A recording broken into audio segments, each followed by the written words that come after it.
पौराणिक कथाओं में आज हम जानेंगे क्या शिव शंकर एक हैं? कौन थे महादेव के पहले शिष्य और कैसे हुई देवाधिदेव की उत्पत्ति?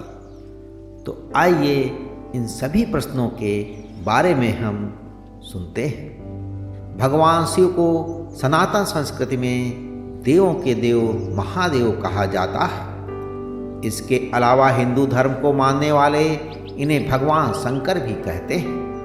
उनके महेश, रुद्र, गंगाधर, भोलेनाथ, गिरीश जैसे कई नाम हैं। तंत्र साधना करने वाले भगवान शंकर को भैरव भी कहते हैं। भगवान शंकर को सौम्य और रौद्र दोनों रूपों में पूजा जाता है।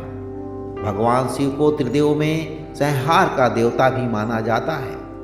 वैसे तो भगवान शिव को हमेशा कल्याणकारी माना जाता है, लेकिन वह लय और प्रलय दोनों को अपने अधीन रखते हैं। भगवान शिव सुर और असुर दोनों को समान दृष्टि से देखते हैं। इसलिए कई कथा कहानियों में कई राक्षसों के उनकी कठिन तपस्या करने की जानकारियाँ मिलती हैं। भगवान शिव के कई अनन्य भक्तों में एक लंकाधिपति रावण भी हुए हैं और कई राक्षसों ने उन्हें अपने तप से प्रसन्न कर मनचाहा वरदान पाया है।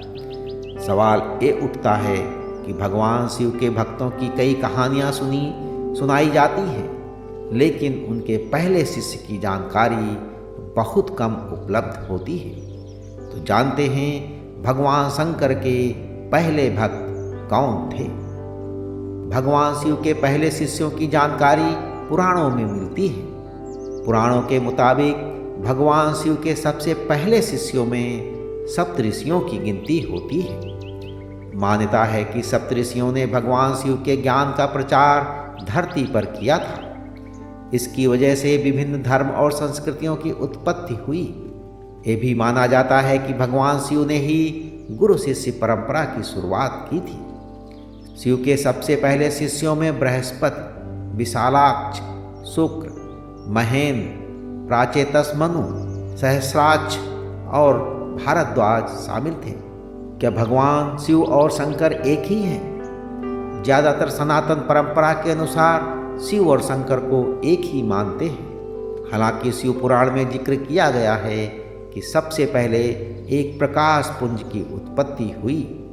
इस प्रकाश पुंज से ब्रह्मा और विष्णु की उत्पत्ति हुई और जब ब्रह्मा जी ने पूछा कि आप कौन हैं, तो पुंज से आवाज़ आई कि मैं शिव हूँ। इस पर ब्रह्मा जी ने प्रकाश पुंज से साकार रूप लेने को कहा।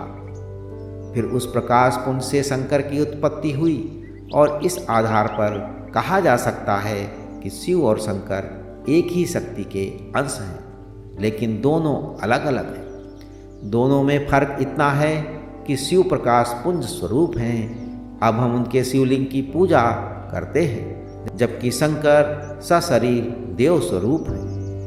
किसका ध्यान करते हैं भगवान शंकर? कुछ पुराणों में भगवान शंकर को शिव इसलिए कहते हैं क्योंकि वे निराकार शिव के समान हैं। निराकार शिव को ही शिवलिंग के रूप में पूजा जाता है। ज़्यादातर जगहों पर भगवान शंकर को योगी के रूप में दिखाया जाता है।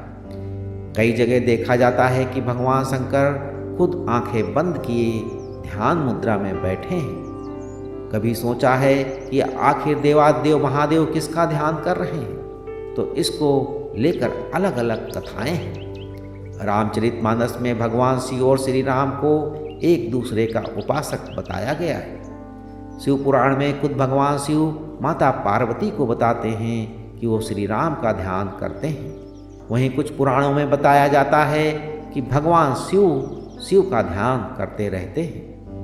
कुछ जगहों पर भगवान शंकर को शिवलिंग का ध्यान करते हुए भी चित्रित किया गया है। इससे भी साफ होता है कि शिव और शंकर दो अलग अलग सत्ताएं हैं। भगवान शिव की आखिर उत्पत्ति कैसे हुई?